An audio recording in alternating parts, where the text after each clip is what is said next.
Hola a todos, soy Laura Hernán Milanesi, soy profesora y tutora de AMIR Enfermería y estoy aquí con Susana Salmerón y con Álvaro Orihuel, también profes y tutores de AMIR. Hoy es día 22 de enero de 2023, estamos en la sede de Madrid de AMIR Enfermería y vamos a proceder a haceros el videoanálisis del examen EIR celebrado ayer día 21 de enero de 2023 en toda España. Antes de empezar queremos felicitaros y daros la enhorabuena por todos esos meses de esfuerzo que lleváis a la espalda y sobre todo por haber conseguido sobrevivir al día de ayer, que ya habéis vivido en vuestras propias carnes, que es un día muy difícil y que es la guinda final a esa carrera de fondo que llevamos tantos meses haciendo, ¿no?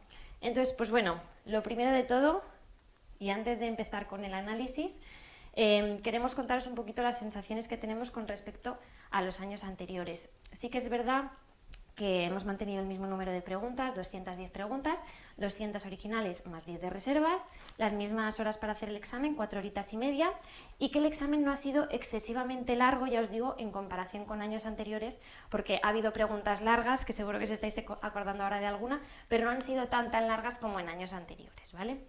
En cuanto a la dificultad, nosotros consideramos que ha sido una dificultad media tirando a alta. Sí que es verdad que en comparación con años anteriores hemos tenido muchas preguntas enfermeras, ya os digo, en comparación con años anteriores, pero también es verdad que hemos tenido alguna pregunta médica demasiado rebuscada, que incluso a los profes nos ha costado encontrar. También es verdad que ha habido un cambio en la distribución del número de preguntas de asignaturas, sobre todo de algunas de las más importantes que ahora también lo vamos a comentar. Bueno, ya sabéis que tuvimos el año del helicóptero, tuvimos el año pasado los extintores, tuvimos el de la mordedura de serpiente. Este año no sabemos muy bien qué nombre os van a poner porque la verdad es que hemos tenido bastantes preguntas raras. Hemos tenido la del anillador de murciélagos, la de las bombonas, la de los bares, la del anzuelo. Entonces, pues bueno, iremos viendo a ver qué es lo que más se comenta por redes sociales durante estos días para ver finalmente qué nombre le ponemos al EIR de vuestro año, pero bueno. Como siempre os decimos, este tipo de preguntas no os tiene por qué agobiar porque son preguntas que la mayoría de la gente ha dejado en blanco o que ha fallado. Entonces estas preguntas no van a determinar quién saca plaza y quién no, así que si las habéis fallado no nos preocupemos, ¿vale? En cuanto al tema del número de preguntas por asignatura, como muy bien habéis practicado los simulacros, las asignaturas más preguntadas en el examen han sido salud pública, enfermería comunitaria, perioperatoria, materno. Esto lo lleváis súper bien entrenado los alumnos de AMIR porque la tendencia de los simulacros ha sido que estas preguntas fueran las más importantes. Lo que os comentaba antes en cuanto al cambio de distribución, pues fijaos, estadística 8 preguntas solamente, cardio 5 preguntas solamente y sin embargo geriatría, que es una de las asignaturas menos importantes históricamente en el EIR, nos han entrado 11 preguntas este año, que seguro que ahora mismo os estáis acordando de muchas escalas, ¿no? No os preocupéis porque son escalas con nombre propio, escalas muy complicadas que probablemente muy poca gente se sabía o prácticamente nadie porque no es algo habitual que haya entrado en el EIR, ¿no? Entonces esto no nos tiene que preocupar, como os comentaba. Bueno, dicho esto, me gustaría deciros que ahora vamos a comentar las preguntas pues que son así un poquito más controvertidas, un poco más diferentes a lo que hemos estado viendo en los últimos años. Son preguntas que a lo mejor habéis fallado o no, que a lo mejor las habéis acertado muy bien, pero quiero decir que no os centréis en eso porque yo sé que ahora en este momento, como hablábamos en la tutoría final, igual el sentimiento que más predomina es el sentimiento de frustración, de fíjate yo todo lo que me he estudiado y el ministerio no me ha preguntado esto que se supone que era tan importante y sin embargo me ha preguntado esto que es una tontería, ¿no? Entonces, por favor, no os centréis en este tipo de preguntas, en esas sensaciones, porque de verdad que los alumnos de AMIR, los que habéis estudiado con los manuales de AMIR y los que habéis hecho los últimos simulacros, un gran porcentaje de preguntas, por no decir la gran totalidad de preguntas, las habéis podido contestar con los manuales. Así que no nos vamos a centrar en estas, sino en todas las que hemos acertado, ¿vale? Bueno, vamos a empezar con la pregunta número 5. Es una pregunta con imagen que nos aparecía pues esta placenta con el cordón y unas manos con una jeringa con una aguja, ¿no? Y nos decía que qué es lo que estaban haciendo estas manos. Nos daban 4 opciones: glucemia capilar, donación de sangre de cordón, biopsia o análisis de pH. Sí que es verdad que la glucemia capilar y la biopsia la podríamos descartar fácilmente porque vemos que no está haciendo ningún tipo de recogida de muestra para la biopsia, y la glucosa tendríamos que ver el glucómetro, ¿no?, para hacer la muestra con el glucotest, ¿no? Entonces tendríamos la opción 2 y la opción 4 ahí con dudas. Pero si nos fijamos en lo que tiene la enfermera, o bueno, en este caso sería la matrona, porque esta es una pregunta muy de matrona, si nos fijamos lo que tiene la matrona en la mano, vemos que tiene una jeringa de gases, una jeringa de pH, ¿no? Y sabéis que las jeringas para donación de sangre de cordón umbilical bueno, más que las jeringas, las agujas, son agujas pues como las de donación nuestra de adulto, ¿no? Muy gordas, muy grandes, que van conectadas a la bolsa. Entonces podríamos descartarla también. En este caso la opción correcta es la opción 4, análisis de pH de sangre de cordón, que es una muestra que recogemos después del alumbramiento para analizar el nivel de oxígeno, las reservas de oxígeno que ha tenido ese bebé durante el parto, ¿vale? Bien, vamos con otra pregunta con imagen. Nos preguntaban en este caso por esta cruz verde con esta flecha, que bueno, igual a muchos no sonaban de nada y a muchos os la habéis visto en un montón de ocasiones, ¿no? Depende un poco de la cantidad de veces que vayáis a la farmacia. Este símbolo de aquí pertenece al punto sigre de la farmacia, que si os suena, es este contenedor que está en muchas farmacias o prácticamente en todas las farmacias, que sirve para fijar los medicamentos que se hayan podido caducar, ¿vale? Esto a priori no era muy difícil, a no ser que no lo hayas visto nunca, que evidentemente era difícil, ¿vale? Bueno, pregunta 14. Esto era un regalo, era una pregunta que no podíamos fallar. Nos estaba preguntando por la teoría de las relaciones interpersonales de Peploe. Acordaros que en clase vimos justo lo que nos está preguntando el enunciado, decíamos que a Peploe le gusta la people y claramente esta era una pregunta clarísima que era una neta más para nuestro bolsillo. Ahí la tenéis, a Hitler Peploe, ¿vale? Bueno, 93 y 95. Estas dos preguntas nos han parecido dos preguntas de una dificultad altísima, las estuvimos comentando con los profes de digestivo, porque son escalas con nombres propios, nombres muy complejos que no habían entrado nunca en el EIR. Os los ponemos simplemente para que sepáis la respuesta correcta. En el caso de la pregunta 93, la respuesta correcta es la 2 y en la 95 la respuesta correcta es la 4, ¿vale? Ya os digo que no os tenéis que agobiar porque esta es de las preguntas que me refería antes, que son preguntas muy complejas, muy rebuscadas, con nombres muy propios, que probablemente habrá fallado la mayoría de la gente, ¿vale? Ahí tenéis la respuesta correcta. Bien, vamos con otra de las preguntas que ayer por la noche, mientras estábamos corrigiendo las profes de materno el examen, nos dio más que pensar y nos dio más a debatir. ¿Por qué? Porque fijaos, nos está preguntando por una mujer de 33 años que viene a la consulta a hacerse el test del virus del papiloma humano, ¿no? Y nos pregunta que, según el criterio del Sistema Nacional de Salud, ¿qué es lo que tendríamos que hacer con esta mujer? Esta pregunta, ya os digo, que trajo mucho debate. ¿Por qué?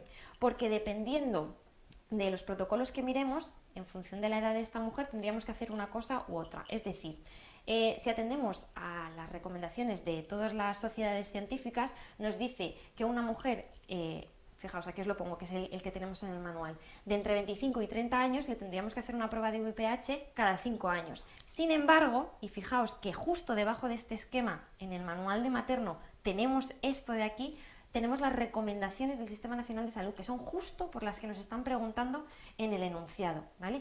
Y aquí cambia, porque aquí no es de 25 a 30, es de 25 a 34. Acordaos que decíamos que el Ministerio ahí no se ponía de acuerdo con las sociedades científicas y ampliaba un poquito más ese margen de edad. Entonces, esta mujer, 33 años, estaría en la primera franja de entre 25 y 34 años y a ella le tendríamos que hacer una citología. Entonces, la respuesta correcta en este caso sería la 4. ¿Vale?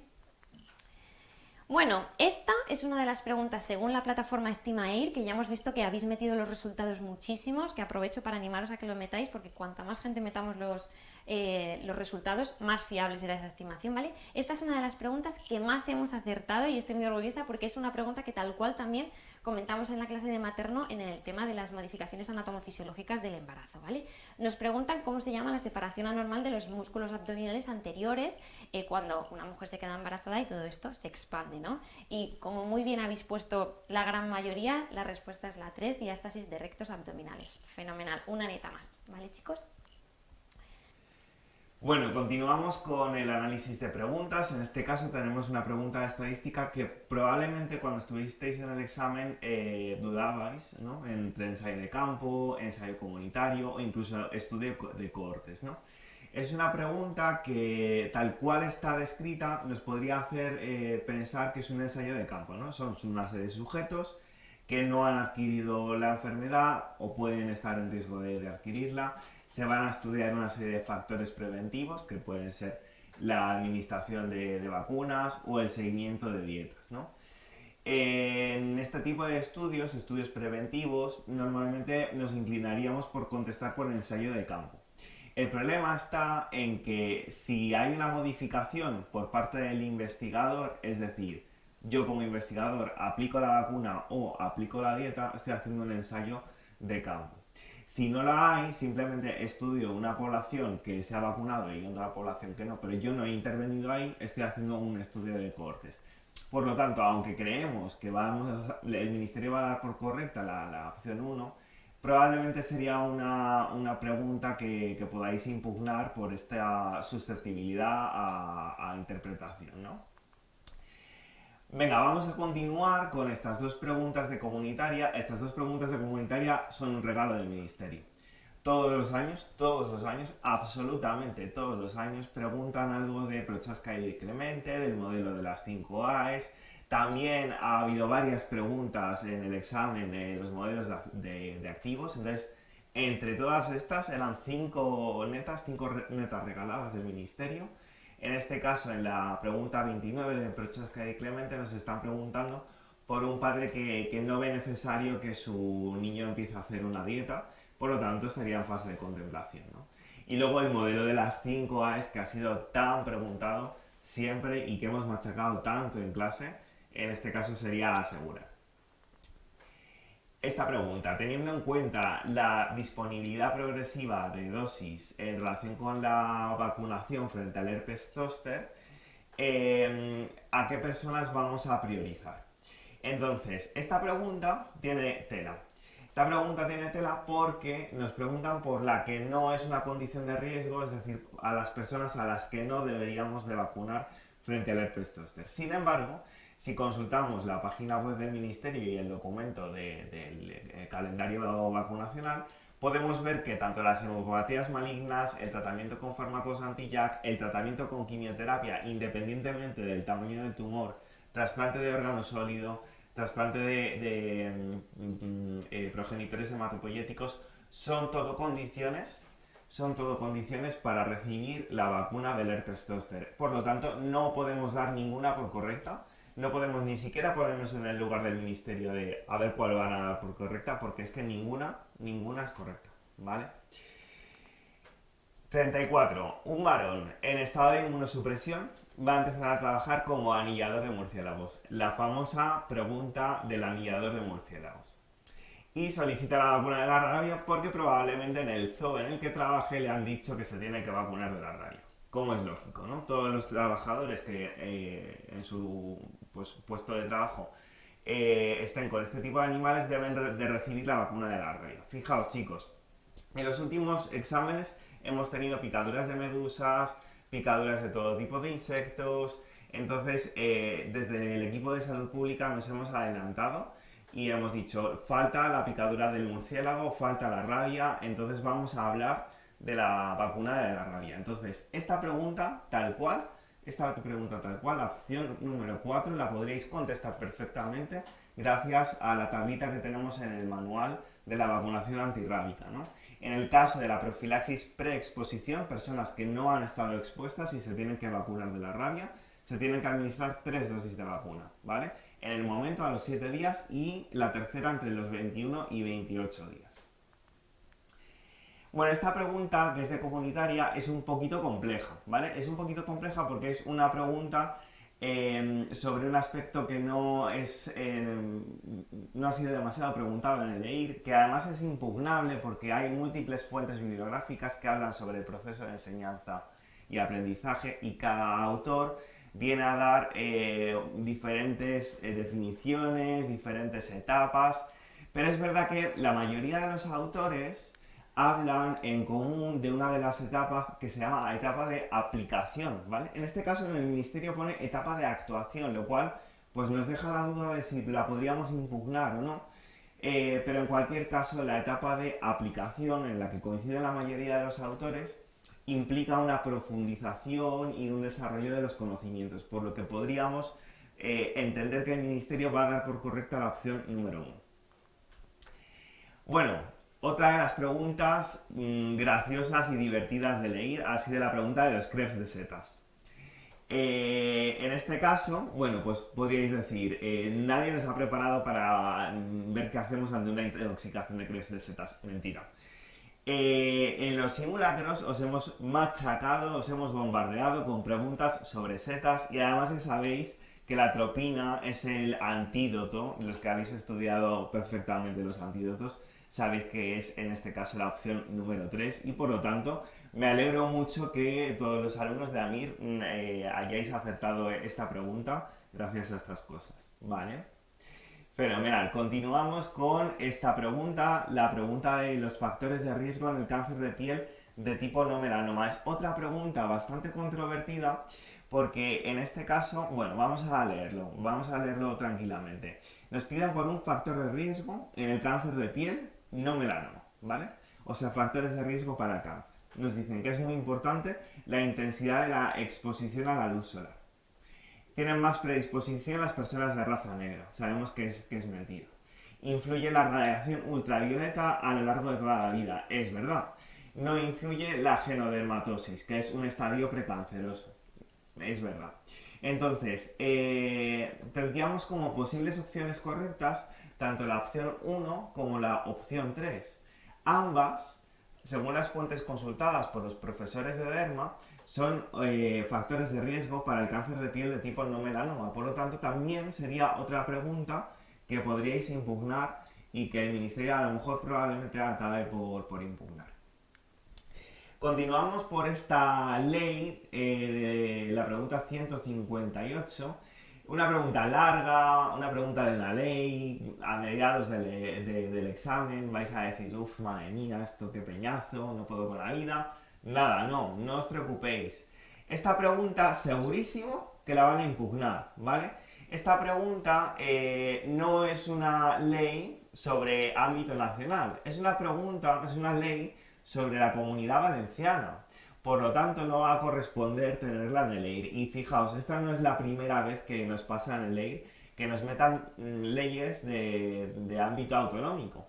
El año pasado nos preguntaron también sobre una ley de la Comunidad de Madrid que finalmente se acabó por impugnar, porque en el EIR solamente pueden hacer preguntas de legislación de ámbito nacional, no de un ámbito autonómico. Por lo tanto, esta, que en concreto la opción correcta sería la 2, la vamos a tener que pelear la impugnación porque no corresponde tenerla en el EIR. Correspondería tenerla en un examen sobre la Comunidad Valenciana, pero no aquí. En este caso vamos a hablar de la pregunta más fallada y es normal que sea la pregunta más fallada. No debe de haberos preocupado fallar esta pregunta porque es un concepto difícil, es un concepto que además nos puede hacer dudar entre la opción 1 y la opción 2. Nos comenta, al igual que en otros sectores y ámbitos de trabajo, en el sector digital hay muy pocas mujeres liderando equipos y ocupando puestos de alta dirección. Nos están hablando de tema de diferencias de género a nivel laboral, ¿no? Entonces podríamos pensar directamente en la opción 2 y es la que todos habéis puesto, lógicamente, ¿vale? Entonces no os preocupéis, pero el problema es que la brecha simbólica es la tendencia a colocar a los hombres en el centro de los espacios de participación sociopolítica digital. Es una definición más de la opción número 1, de la brecha simbólica. Por lo tanto, la opción correcta es la brecha simbólica y esto por esta razón es una de las preguntas más falladas, pero que, insisto, no debería de preocuparos para nada. Bueno, tenemos aquí la pregunta 117. Una pregunta de una de las escalas más importantes de todo el temario que tenemos en AMIR Enfermería. ¿Y cuál es esta? Vamos, yo creo que es una escala muy predictiva. De hecho, siempre decimos en las clases que hay escalas básicas en todas las asignaturas que tenemos que saber sí o sí, porque siempre las preguntan. Si no es una, es otra. Pues acordaros, siempre decimos el Silverman, el Akbar, pues el test de Glasgow o la escala de Glasgow es una de ellas. Y encima nos la han preguntado de una manera súper fácil, súper intuitiva y que teníamos que sacar, vamos, de una manera súper rápida. Entonces, una neta más para nosotros. Y dice la pregunta, indique la puntuación en la escala de coma de Glasgow de un paciente que abre los ojos y retira nuestra mano al apretarle el lecho ungueal, es decir, retira el dolor. Y ante la pregunta de cómo se llama y qué día es, responde que hace sol y que lleva manzanas en el maletero del coche. Y las opciones de respuesta son puntuaciones de la escala. La opción 1, puntuación de 8, la opción 2, puntuación de 9, la opción 3, puntuación de 10 y la opción 4, puntuación de 11. Bueno, lo que os decía, un regalo del ministerio, ¿vale? Entonces, ¿qué es la escala de Glasgow? Pues la escala de coma de Glasgow mide el nivel de conciencia de un paciente en base a una puntuación, la cual va desde 3, que es un coma profundo, hasta 15, que es la normalidad. Tenéis que saber que una escala de Glasgow por debajo de 8 se considera que ese paciente está en coma. Bueno, ¿qué nos valora aquí? Pues se calcula tras valorar la respuesta de la apertura ocular, la respuesta verbal y la respuesta motora. ¿Vale? Por lo tanto, nos está diciendo que este paciente abre los ojos, por lo tanto va a tener una puntuación de 4. Luego además nos dice que retira el dolor, va a tener una puntuación de 3. Y también nos dice, pues que le preguntamos cómo se llama y nos dice palabras incoherentes, ¿no? Porque tiene manzanas en el maletero. Pues en este caso sería palabras inapropiadas y tendría una puntuación de 4. Si sumamos 4 más 4 más 3, tendríamos una puntuación de 11. ¿Vale? Por lo tanto, tendríamos que haber contestado la respuesta 4. Yo creo que es una pregunta muy fácil y que nos suma una neta para nosotras. Luego, ¿qué más tenemos? Otra escala, ¿vale? Una escala que sí que mencionamos nosotros en perioperatoria, que es la escala de agitación y sedación de Richmond, ¿no? Que también se denomina como RASS. ¿Y qué nos dice la pregunta? Pues teniendo en cuenta esta escala, una persona que podemos despertar con la voz, pero que se mantiene con los ojos en menos de 10 segundos abiertos, ¿qué puntuación tendrá? Bueno, pues tenemos la opción 1, que es una puntuación más 2, la opción 2, que es una puntuación más 1, la opción 3, que es una puntuación menos 1, y la opción 4, que es una puntuación menos 2. Vale, esta escala es una escala muy versátil. Sí que es verdad que no la hemos visto en mucha profundidad, pero sí que la hemos mencionado para que lo conocieseis y más o menos hemos visto cómo eran las puntuaciones. Y además esta escala lo que nos permite evaluar, por un lado, es el grado de sedación del paciente y por el contrario la presencia de agitación. Por lo tanto es muy intuitiva, ¿vale? Cosas que son muy valorables a la hora de utilizar estas escalas. También destacar que se trata de una escala de 10 puntos y que los valores positivos nos indican que el paciente está agitado, por eso os digo que es bastante intuitiva, y los valores negativos son usados para analizar la sedación.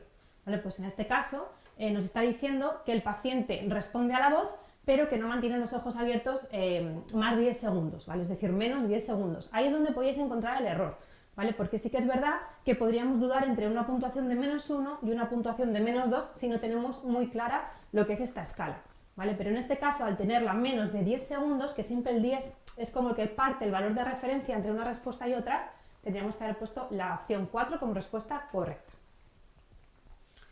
A ver, vamos a por la siguiente pregunta. Una pregunta que puede ser que haya creado un poco de controversia, porque hasta los propios profesores de procedimientos y técnicas nos ha costado un poco, digamos, encontrar la respuesta que se acercaba más a lo que es lo más correcto, ¿vale? Porque nos podía dar lugar a muchas dudas. Y nos dice la pregunta 10.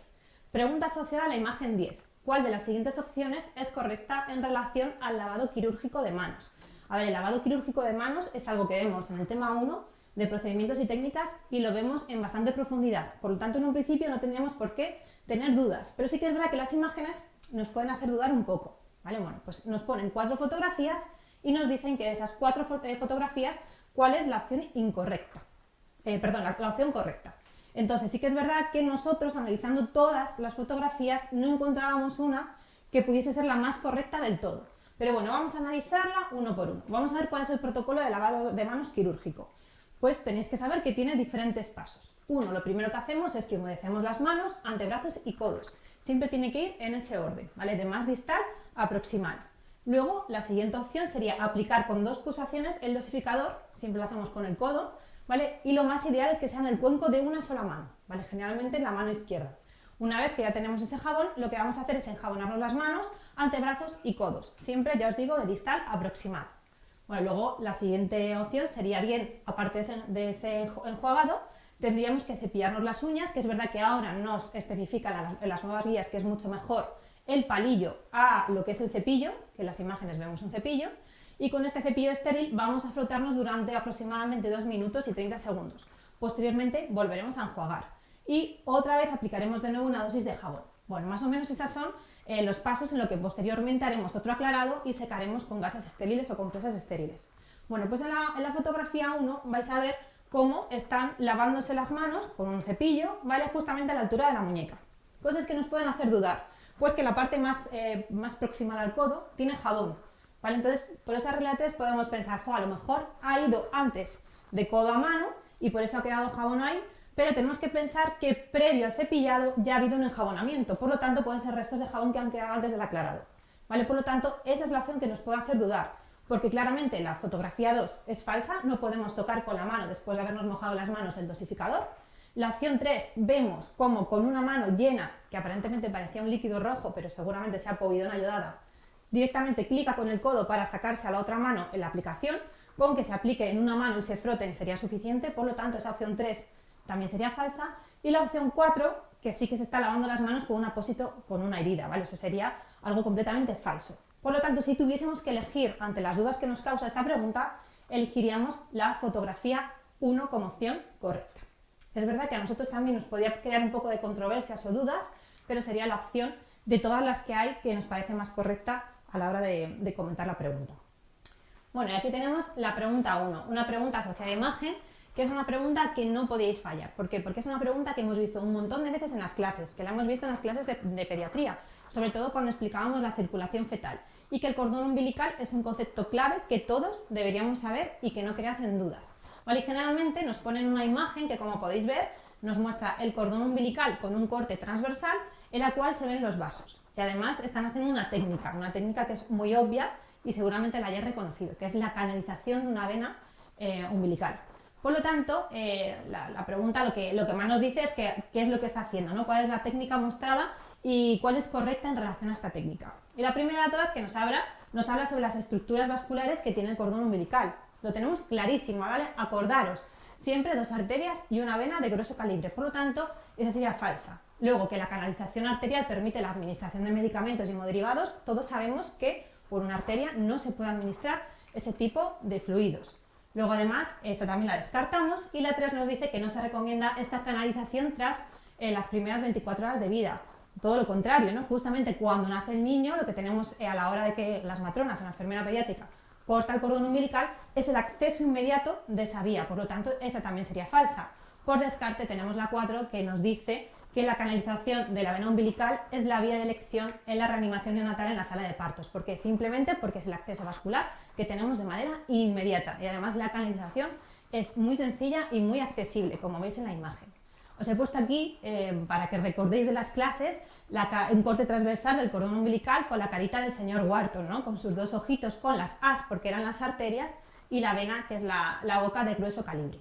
¿Vale? Nunca os olvidéis de esto, que seguramente con todos estos descartes la hubiésemos sabido contestar fenomenal. Y bueno, y tenemos aquí otra pregunta, también relacionada a enfermería pediátrica, que a lo mejor también os ha podido causar un poco de controversia.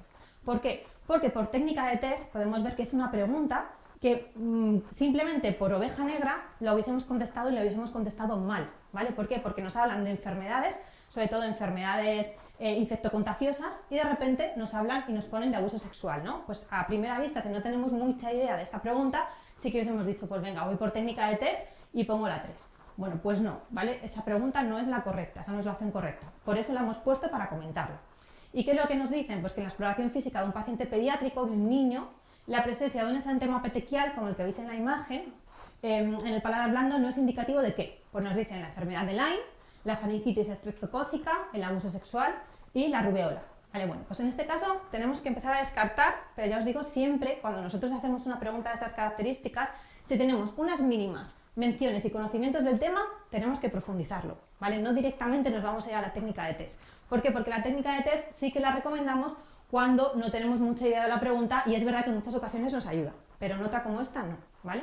Por lo tanto, vamos a entrar un poco más en ello. A ver, la enfermedad de Lyme. ¿Qué es la enfermedad de Lyme? Es una patología que vemos en otras asignaturas. Salud pública, preoperatoria, ¿por qué? Porque es la que se transmite por una infección bacteriana que se disemina a través de la picadura de uno de los tipos o varios tipos de garrapatas, ¿vale? Por lo tanto, generalmente esta enfermedad sí que es verdad que crea, sobre todo a largo plazo, una serie de sintomatología, pero digamos que el exantema o las petequias que puede ocasionar suelen ser más a nivel dérmico en la zona de la picadura, nunca en el paladar blando, ¿vale? Bueno, esto es un poco por lógica, quizás la podíamos haber intuido. Pero si vamos a las siguientes opciones de respuesta, la faringitis estreptocócica, todo el mundo sabemos, y lo decimos un montón de veces, sobre todo también cuando va asociado a escarlatina, es que cuando exploramos la cavidad oral, vemos que en el paladar blando es muy característico el exantema petequial, ¿vale? Que es justamente lo que tenéis en la imagen. Luego vamos a pasar directamente, vamos a saltar el abuso sexual y vamos a pasar a la rubeola, ¿vale? ¿Qué pasa con la rubeola? Pues que muchas veces cuando tenemos una enfermedad infectocontagiosa de estas características van asociadas a un signo que se llama el signo de Forismer, ¿vale? Este signo simplemente son unas pequeñas petequias, unas manchitas que aparecen en el paladar blando que se asocia a un 20% de los pacientes que sufren esta enfermedad. ¿vale? Por lo tanto, sí que si sabemos eso, podemos descartarla como que sí tiene exantema petequial. ¿Y qué pasa con el abuso sexual? Pues el abuso sexual, aunque nos parezca así un poco abrupto, sí que es verdad que a veces, pues cuando tenemos sospecha de que pueda producirse en pacientes, incluso ya no solamente niños que hayan podido tener alguna agresión sexual oral, podemos encontrar por la compresión y la fricción petequias justamente en la zona del paladar blando. Por lo tanto, la respuesta que tendríamos que haber marcado es la opción 1. Bueno, aquí tenemos una pregunta facilísima, una pregunta que la destacamos porque es un regalo del ministerio y la tenemos tal cual en nuestros manuales de perioperatoria en la reanimación cardiopulmonar a la mujer gestante. ¿Vale? O sea que yo creo que inmediatamente todos cuando hemos visto esta pregunta hemos localizado que la opción 2, era la opción correcta, que es cuando tenemos que hacer una RCP a una mujer gestante, tenemos que lateralizar el útero hacia la izquierda mediante 2 maniobras, puede ser una bimanual o una simplemente con una mano, o con una colocación de cuña o contracción del abdomen hacia el lado izquierdo, porque tenemos que saber que después de la semana 20, como el útero ya está mucho más alto, cuando la paciente está en supino, lo que es el peso del feto y del útero puede comprimir la vena cava inferior y la aorta, y esto va a comprometer el retorno venoso y el gasto cardíaco, por lo que se van a ver comprometidos sobre todo las compresiones torácicas y la circulación de la sangre a nivel distal. Por eso es muy importante siempre hacer la lateralización, que yo creo que es lo más importante que tenemos que saber. Las otras opciones, pues la 1 claramente es una conducta PAS, que eso se aplica absolutamente a todos los niveles de la RCP, porque es una norma universal, que la tenemos que identificar súper rápido, pero no es algo específico de la RCP de la gestante, es algo generalizado. Al igual que la 3, que es la apertura de la vía aérea mediante la maniobra correspondiente. Pues ya sabéis que si es un paciente que tiene una lesión cervical, haremos la tracción mandibular, y si no, haremos la maniobra de frente-mentón. También es una recomendación general en la RCP. Y la opción 4 tampoco es verdadera. ¿Por qué? Porque nos dice que tenemos que evaluar el pulso carotidio durante 5 a 10 segundos. ¿Cuándo valoramos pulso? Valoramos pulso únicamente en la RCP avanzada. ¿Por qué? Porque tienen que llevarlo a cabo profesionales sanitarios con experiencia en este tipo de técnicas. En la RCP básica, independientemente que sea de lactante, independientemente que sea, por ejemplo, de un adulto o de una mujer gestante, no se toman los pulsos, cosas que hemos repetido 1000 veces en clase y que se han visto completamente reflejadas en esta pregunta. Y luego, pues bueno, simplemente ya terminamos con la corrección de las preguntas del examen. Hemos intentado comentaros las preguntas un poco más características para ayudaros un poquillo con la corrección.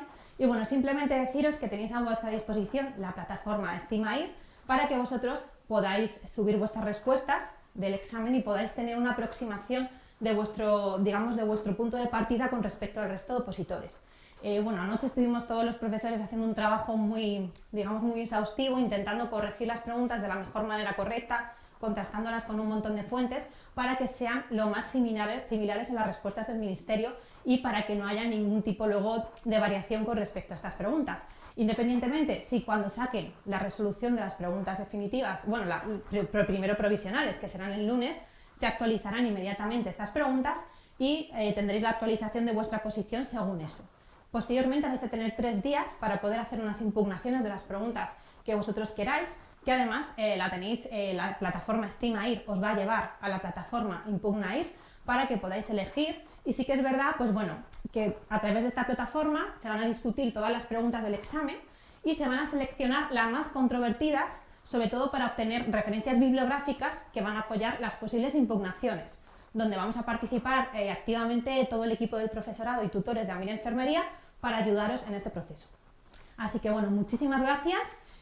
Simplemente deciros desde aquí, desde AMIR Enfermería, que estamos con vosotros, que os apoyamos, que muchísimas gracias por habernos dejado compartir todo este año de preparación junto a vosotros. Espero que os haya servido de ayuda, que hayáis aprendido, que hayáis crecido sobre todo profesionalmente a nivel de conocimientos, que es algo fundamental, y que estaremos aquí para ayudaros durante todo el proceso. Así que muchísimas gracias y espero que dentro de muy poco consigáis cumplir vuestro sueño, que es ser enfermeros especialistas.